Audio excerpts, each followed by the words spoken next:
মুহূর্তে যে খবর আপনাদের দেখাচ্ছি, ট্যাংরায় 3 জনই খুন। ময়নাতদন্তের প্রাথমিক রিপোর্টে 3 জনই খুন বলে উল্লেখ করা হয়েছে। আরও বিস্তারিত রিপোর্ট আসবে এরপর, কিন্তু যে প্রাথমিক রিপোর্ট সেই রিপোর্টে খুনের উল্লেখ রয়েছে। আত্মহত্যা নাকি খুন এই নিয়েই তদন্তকারীরা ভাবছিলেন। কোথাও গিয়ে মনে করছিলেন যে তারা নিজেরাই নিজেদের এই আঘাত করে তাদের মৃত্যু হয়েছে কিনা, কিন্তু ময়নাতদন্তের প্রাথমিক রিপোর্টে স্পষ্ট উল্লেখ করা হয়েছে খুনের। 2 মহিলা এবং কিশোরীকে খুন করা হয়েছে। গলার নলি এবং হাতের শিরা কাটায় রক্তক্ষরণ হয় 2 মহিলার, এবং এই অতিরিক্ত রক্তক্ষরণেই মৃত্যু হয় দে পরিবারের 2 বধূ সুদেষ্ণা এবং রমি দে। এবং রমির কন্যা ছোট ভাইয়ের মেয়ের বিষক্রিয়ায় মৃত্যু হয়েছে। তার প্রিয়ংবদা দে, তার নাবালিকা, তার বিষক্রিয়ায় মৃত্যু বলেই প্রাথমিকভাবে উল্লেখ করা হয়েছে পোস্টমর্টেম রিপোর্টে।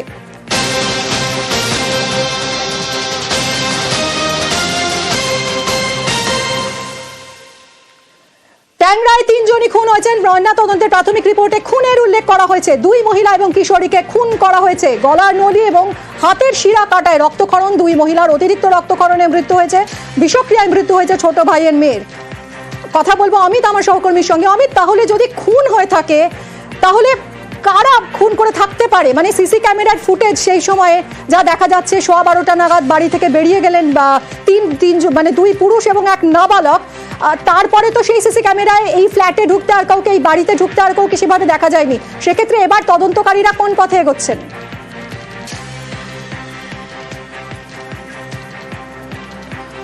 দেখো, ঘটনার দিন অর্থাৎ গত পরশু দিন এই বাড়িতে আমরা দেখেছি যে ক্লোজ সার্কিট ক্যামেরা ফুটেজগুলো সামনে পাওয়া যাচ্ছে, তাতে এই বাড়িতে বিকেলেও দেখা গেছে কেউ বাড়িতে ঢুকতে পারছে না। 2 জনকে দেখা গেছে তারা এসে নক করছে, তারা ঢুকতে পারেনি।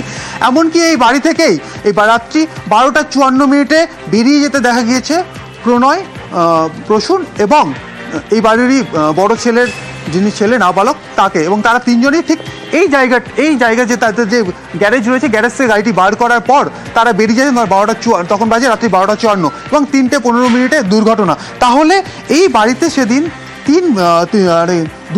প্রণয়, প্রসূন, তাদের ছেলে এবং সুদেষ্ণা, রমি এবং প্রিয়ংবদা মৃত্যু, এবং 3 জনের মৃত্যু এই বাড়িতে 3টি আলাদা আলাদা ঘরে হয়েছে।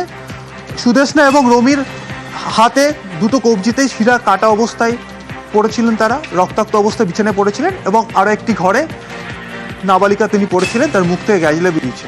সেক্ষেত্রে যে এখন ওপিনিয়ন আসছে, এটা homicidal nature of death, homicidal বলা হচ্ছে, অর্থাৎ খুন করা হয়েছে। এবং কজ অফ ডেথ বলা হচ্ছে যে অতিরিক্ত রক্তক্ষরণ হয়েছে সুদেষ্ণা এবং রমির। যেহেতু শিরা কেটে দেওয়া, 2 হাতে শিরা কেটে দেওয়া হয়, সেক্ষেত্রে অতিরিক্ত রক্তক্ষরণ, যার ফলে মৃত্যু।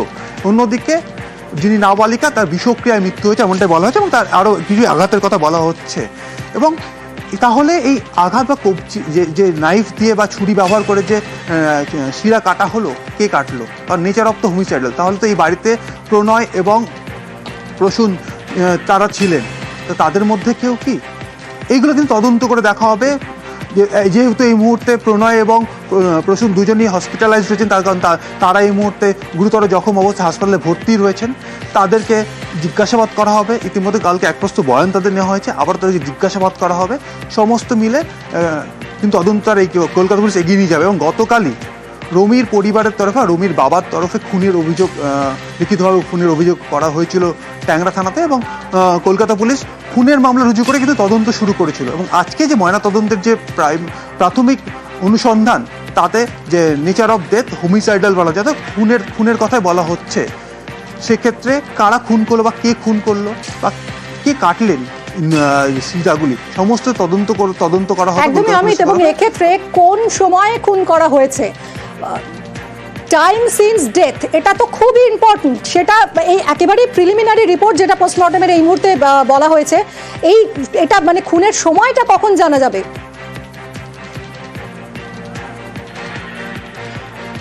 দেখো, এখন যে ওপিনিয়ন যেটা এসছে, তাতে বলা হচ্ছে ময়নাতদন্ত করার 36 থেকে 48 ঘন্টা আগে মৃত্যু হয়েছে।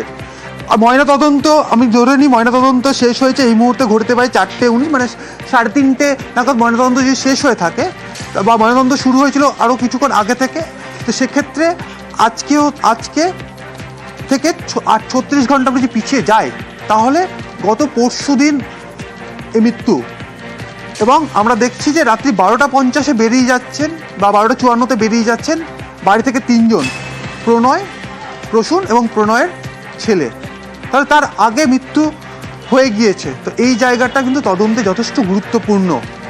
কারণ আমি তুমি আরো একবার আমাদের স্পষ্ট করো, এই যে ময়না তদন্ত যখন হয়েছে তার কি 36 ঘন্টা আগে এই খুন হয়েছে?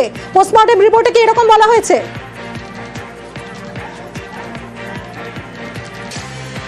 পোস্টমর্টেম রিপোর্টে বলা হয়েছে যে ময়না তদন্তে 36 থেকে 48 ঘন্টা আগে মৃত্যু হয়েছে।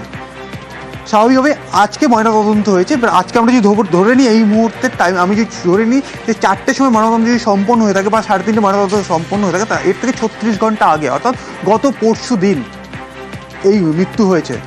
এবং এই জায়গাতেই তদন্তকারী আধিকারিকদের কাছে একটা তদন্তের ক্ষেত্রে এই বিষয়টি সুবিধে করবে, কারণ আমরা দেখেছি যে ক্লোজ সার্কিট ক্যামেরায় 3 জনে বেরিয়ে যাওয়ার ছবি রাত্রি 12:54। কিন্তু ময়নাতদন্ত এখন থেকে ময়নাতদন্তের থেকে যদি 36 ঘন্টা বা 38 ঘন্টা ব্যাক করা যায় বা পিছিয়ে যাওয়া যায়, তাহলে যে সময় তাদের মৃত্যু হয়েছে তখন প্রণয় এবং প্রসূন তার প্রত্যেকেই বাড়িতে উপস্থিত ছিলেন। তাহলে কি তাদের দ্বারা এই ঘটনা ঘটানো হলো? এক্স্যাক্টলি।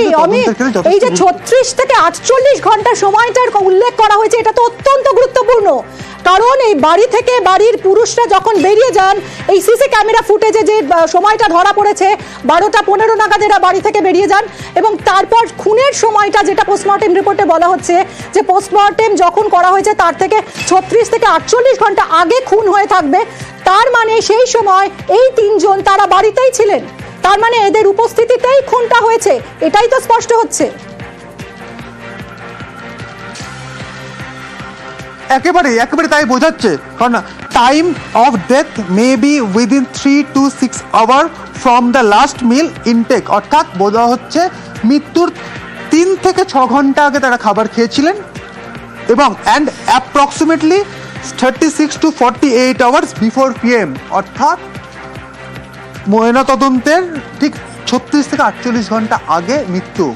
এই জায়গাতেই তদন্তকারীদের এই টাইমটা যথেষ্ট গুরুত্বপূর্ণ তদন্তের ক্ষেত্রে, কারণ যে সময় 3 জন অর্থাৎ প্রণয়, প্রসূনকে বাড়ি থেকে এবং তাদের ছেলেকে বাড়ি থেকে বেরিয়ে যেতে দেখা যাচ্ছে, তখন টাইমটা রাত্রি 12:55।